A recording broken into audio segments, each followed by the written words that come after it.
नमस्कार। आज बात कर लेते हैं चंद्र ग्रहण के बारे में कि चंद्र ग्रहण कब है, सूतक कब लग रहा है, कौन से ग्रह नक्षत्र उस दिन है और क्या-क्या ख़ास है उस दिन।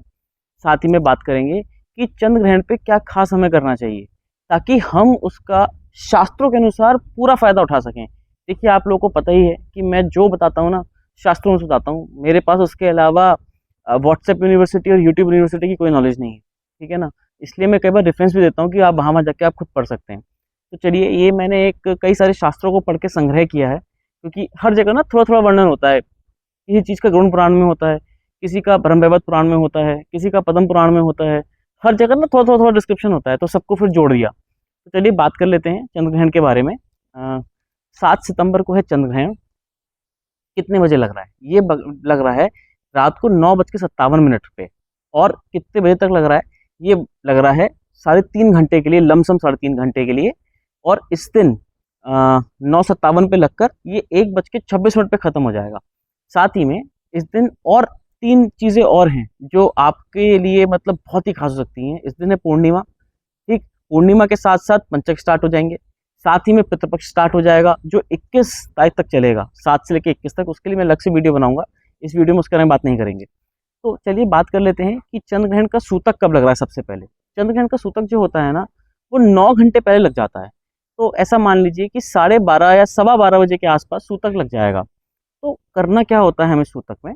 देखिए, सूतक के लिए ये बताया गया है, पहली चीज़ तो आप ये समझिए कि 7 तारीख तारीख को है पूर्णिमा, साथ ही में है इस दिन चंद्र ग्रहण। तो हमें 7 तारीख को किसी दूसरे का अन्न नहीं खाना। सबसे पहले, सबसे ज़रूरी, ये सबसे पहले क्यों बता रहा हूँ, चाहता तो आखिर में बता सकता था, लेकिन मैं चाहता हूँ कि जो ज़रूरी बातें हैं ना, वो पहले आपको पता चल जाएँ कि क्या मेजर बात है। देखिए, वैसे तो पूरा वीडियो ही बहुत ख़ास रहेगा। जो पूरा सुनेगा, मेरा विश्वास कीजिए, उसको समझ में आएगा कि क्या ख़ास छिपा है इस दिन में, ठीक है ना? क्या रहस्य छिपे हैं, शास्त्रों में क्या बताया गया है। तो पूरा अंत तक बने रहिएगा। जो मनुष्य इस दिन दूसरे का अन्न खाता है, 12 वर्षों का पुण्य उसका क्षीण हो जाता है। समझ रहे हैं आप, कितना मतलब बड़ा दिन होगा ये। 12, देखिए मैं कहता हूँ ना, व्हाट्सएप पे हमेशा कहता हूँ किसी का अन्न मत खाइए, 1 महीने का पुण्य क्षीण आता है। 1 महीने नहीं, 12 साल का पुण्य आपका खत्म हो जाएगा। तो आप बिल्कुल भी किसी दूसरे का अन्न मत खाइए, कोशिश कीजिएगा कि अपने घर का ही खाएँ। तो चलिए, सूतक लगने से पहले हमें क्या करना होता है?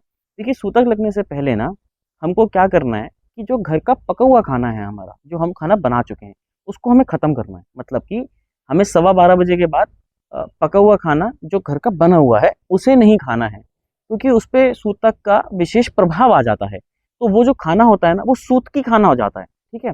इसके बारे में फिर बात करेंगे, सूतकी क्या चीज़ होती है। अशुद्धिकरण को सूतकी बोलते हैं, आप ऐसे समझ लीजिए। तो वो सूतकी खाना हो जाता है, तो आप लोगों को नहीं खाना है वो, ठीक है?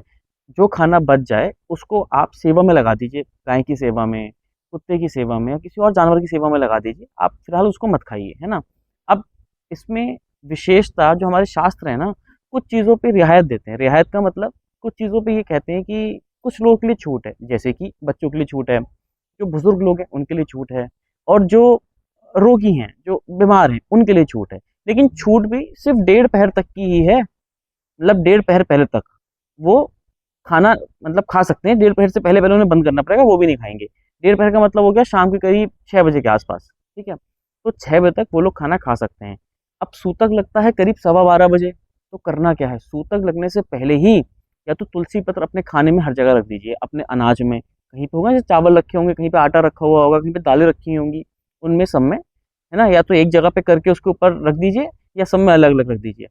काला तिल को स्प्रिंकल कर दीजिए, ठीक है ना? काला तिल ले लीजिए। अगर आपको काला तिल नहीं मिलता है तो कुशा घास रख लीजिए, या फिर तुलसी का पत्र रख लीजिए। देखिए, तुलसी पत्र का क्या होता है, अमावस, पूर्णिमा या द्वादशी या जो इस तरह के दिन होते हैं ना, इन पे अलाउड नहीं होता पत्ते को तोड़ना, किसी भी वृक्ष के किसी पत्ते को तोड़ना। तो जो तुलसी पत्र है ना, वो 6 तारीख को तोड़ के रख लीजिएगा, तो आप 7 तारीख को रख सकते हैं। अच्छा, कई लोग मुझसे ये भी कहते हैं कि भई तुलसी का पत्ता सूख जाता है। देखिए, पहले तो वो अशुद्ध कभी नहीं होता, पहली चीज़ ये समझ लीजिए, 11 दिन तक अशुद्ध नहीं होता। लेकिन फिर भी मैं आपको अपना तरीका बताता हूँ, मैं क्या करता हूँ। उसको बचाने कि वो सूखे ना, उससे बचाने के लिए मैं उसे एक जल में डाल देता हूँ, और जल की जो कटोरी होती है उसे फ्रिज में रख देता हूँ। उससे ना वो कई दिनों तक चल जाता है तुलसी पत्र, वो जल्दी से खराब नहीं होता। तो आप भी ऐसा कर सकते हैं, पहले रख लीजिए, उसे थोड़ा जल में डाल दीजिए और जल की कटोरी फ्रिज में रख दीजिए, ठीक है? तो थोड़े ज़्यादा तुलसी पत्र तोड़ लीजिए ताकि हर जगह आप कवर कर सकें, ठीक है? तो सूतक लगने से पहले एक तो ये काम कर लीजिए, ठीक है? अब सूतक लगने के बाद हमें क्या करना है, हमें कोई भी नया काम नहीं करना है।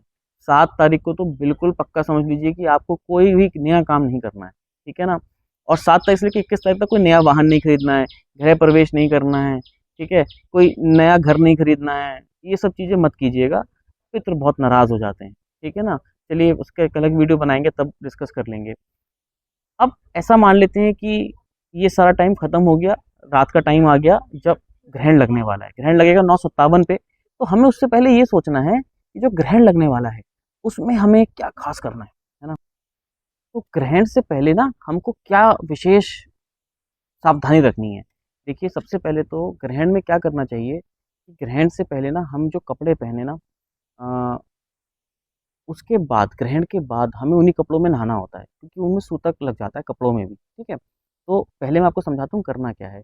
आप नहा लीजिए पहले तो, क्योंकि ग्रहण के समय खाना खाना, सोना, इंटीमेसी, ठीक है?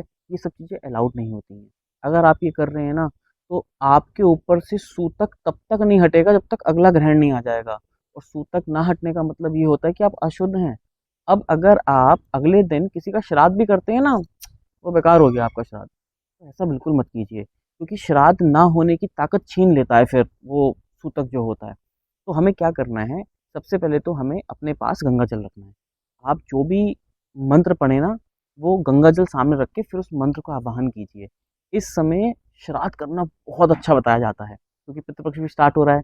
तो अगर आप श्राद्ध नहीं कर सकते रात को, तो पितृ तर्पण ज़रूर कीजिएगा। पितृ तर्पण कैसे होता है, इसके लिए मैं अलग वीडियो मैंने पहले ही बनाया है।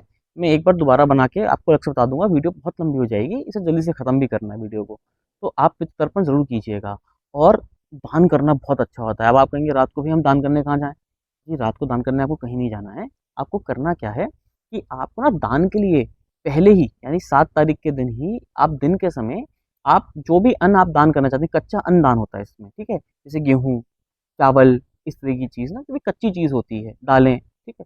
तो आप पहले ही ले आइए और जिस समय ग्रहण स्टार्ट हो जाएगा उस समय संकल्प ले लीजिए कि ये दोनों हाथ रख के कि भई मैं इसको ब्राह्मण को दान करता हूँ। अगले दिन दान कर दीजिएगा, कोई दिक्कत नहीं है ना?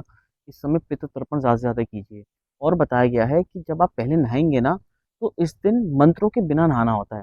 देखिए मुझे आप लोगों का नहीं पता, लेकिन मैं मंत्रों के साथ नहाता हूँ। इसे मंत्र स्नान बोलते हैं। इससे क्या होता है हमारा ऑरा पॉज़िटिव होता है। मंत्रों के द्वारा स्नान करने से आपके आस-पास से नेगेटिविटी खत्म होती है, आपके अपने अंदर से नेगेटिविटी खत्म होती है। तो बिना मंत्रों के स्नान करना होता है, मंत्र नहीं पढ़ना होता है, ठीक है? इसी तरीके से कैसे करना है अभी आपको बताता हूँ आगे। जब हमारा ग्रहण खत्म हो जाएगा 1 बज के करीब मानिए 1:30 बजे के आस-पास हमारा ग्रहण खत्म हो जाएगा। जब हमारा ग्रहण खत्म हो जाएगा ना, तो उसके बाद उन्हीं कपड़ों में आप नहाइएगा। आप ऐसे ही मत सोइएगा क्योंकि अगर आप ऐसे ही सो जाएँगे ना तो जहाँ-जहाँ जिस चीज़ को आप स्पर्श करेंगे ना सब में सूतक लग जाएगा। अब सपोज़ कीजिए आप जाके बिस्तर में सो गए, उन्हीं कपड़ों में कि रात हो रही है हम तो सो नहीं पाएँगे भई ऐसे। तो मैं आपको राय दूँगा कि फिर आपको ना वो बिस्तर भी धोना पड़ेगा, ठीक है? तो एक चटाई या तो बिछा लीजिएगा, उसके ऊपर सो लीजिएगा, तो वो चटाई धो लीजिएगा या कोई चीज़ कोई कारपेट बिछा लीजिए उसके ऊपर सो जाइएगा। साथ ही में अगर आप कुशा पे बैठ के मंत्रों का आवाहन करते हैं तब तो कोई दिक्कत नहीं है, वो तो हमेशा पवित्र रहता है। लेकिन अगर आपके पास कोई आसन जैसे लाल रंग का आसन होता है, लोगों के पास पीले रंग का आसन होता है, तो उस आसन के ऊपर बैठ के अगर आप मंत्रों का आवाहन करते हैं, तो जब जब वो खत्म हो जाएगा ना आपका ग्रहण, तो आपको उसको भी धोना होता है, ठीक है? उसमें भी सूतक लग जाता है। तो जब आप ये सब कुछ कर लेंगे ना इस दौरान, तो जब आपने श्राद्ध कर लिया, पितृ-तर्पण कर लिया, देखिए ऐसा बताया गया है कि इस समय आप जो भी मंत्र पढ़ेंगे, सामने गंगा जल को रख के, तो वो मंत्र 1 लाख गुना पुण्य देता है और साथ में ये भी बताया गया है कि जब तक सूर्य चंद्रमा आसमान में रहते हैं, हमारे पितृ तब तक तृप्त रहते हैं, जब हम इस दौरान पितृ तर्पण करते हैं।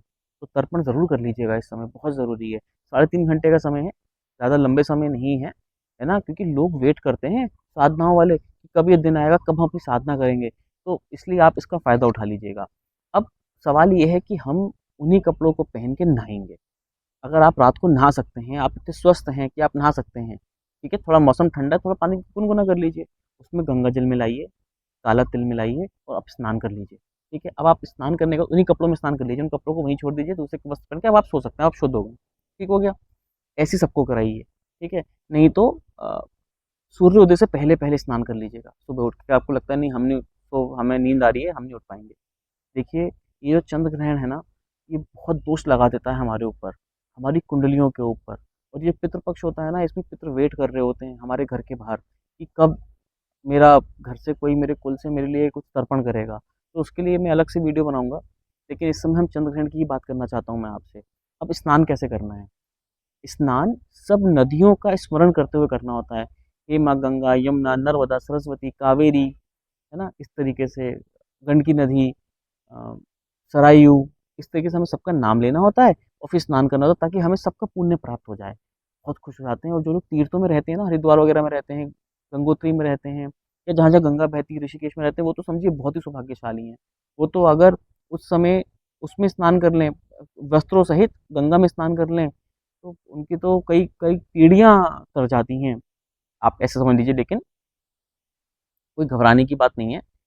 अगर आप भी इस तरीके से स्नान करेंगे ना, खाली गंगा जल मिलाकर, तो उसका फल भी उतना ही बताया गया है जितना उसका फल है, ठीक है? तो आप इस तरीके से स्नान कर लीजिएगा, अपने दिन को बहुत इसका दिन का बहुत फ़ायदा उठाइए और 7 तारीख को बिल्कुल दूसरे का अन्न मत खाइएगा। मैं चाहता नहीं कि आप अपने पुण्यों को बिल्कुल भी ख़त्म करें, कि इस दिन ताला खोलना अलाउड नहीं होता, ठीक है? कहीं बंद ताला होते हैं ना कहीं पे घर में, तो उस दिन आप बिल्कुल ताले मत खोलिएगा। और जो भी हमारी बहन माताएँ गर्भवती हैं, उनके लिए भी ये बताया गया है कि जो गर्भवती हैं वो बिल्कुल लोहे का स्पर्श ना करें, है ना? लोहे का स्पर्श ना करें, सुई का भी स्पर्श ना करें, कोशिश करें लोहे से बहुत दूर रहें। स्पर्श ही ना करें, देखें भी ना उसको, है ना? घर में किचन में खाना बनाने के लिए बात दूसरी है, लेकिन वैसे कोशिश करें ना ही स्पर्श करें तो अच्छा है, ठीक है? अच्छा, मैं आपको एक बात और बताता हूँ इसमें कि कई गर्ल्स के ये सवाल होते हैं कि अगर उनके पीरियड्स हो जाते हैं, उनकी डेट आ जाती है, तो क्या करना चाहिए?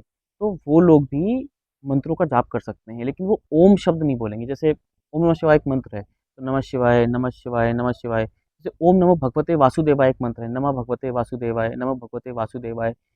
या तो आप मंत्र पढ़ लीजिए, नहीं तो सबसे अच्छा है नाम जप। उसमें ओम का मत जाप कीजिए, खाली नाम जप कीजिए, क्योंकि एक बार नाम जप करने से उसका पुण्य 1 लाख गुना बढ़ जाता है। तो इसका फ़ायदा उठाइए। देखिए, जो तिथियाँ होती हैं ना, हमारे लिए वरदान की तरह काम करती हैं, लेकिन वरदान का काम तो तब करेंगी ना जब हमें उसका ज्ञान होगा, नॉलेज होगी कि इसका फ़ायदा कैसे उठाना है। अब हमें पता ही नहीं किसका फ़ायदा कैसे उठाना है, तो हम फ़ायदा कैसे लेंगे? लोगों के घर में तुलसी का वृक्ष तो है, लेकिन ये नहीं पता है कि तुलसी के वृक्ष से फ़ायदा कैसे उठाना है। मैंने पहले की वीडियोज़ में बताया कि तुलसी के अगर 8 नाम आप रोज़ ले लेते हो, अश्वमेध यज्ञ का फल प्राप्त हो जाता है। लेकिन पता नहीं कितने लोग ऐसा करते होंगे, मैं तो रोज़ करता हूँ, लेकिन लोग पता नहीं ऐसा कितना करते होंगे। तो ये ना फल फल लेने पड़ते हैं। भगवान ने तो हर चीज़ हमें कलयुग में दे रखी है कि कैसे करनी है, लेकिन समझना ये है कि क्या हम उसी का फ़ायदा उठा पा रहे हैं? तो हमें फ़ायदा उठाना है और अपने पुण्य को बढ़ाना है। आप इस वीडियो को ज़्यादा से शेयर कीजिए ताकि लोगों को जागृत हो सके, उन्हें पता चल सके कि इस इस जो ग्रहण आ रहा है, चंद्र ग्रहण, इसका फ़ायदा कैसे उठाना है ना? इसको शेयर करते रहिए। धन्यवाद।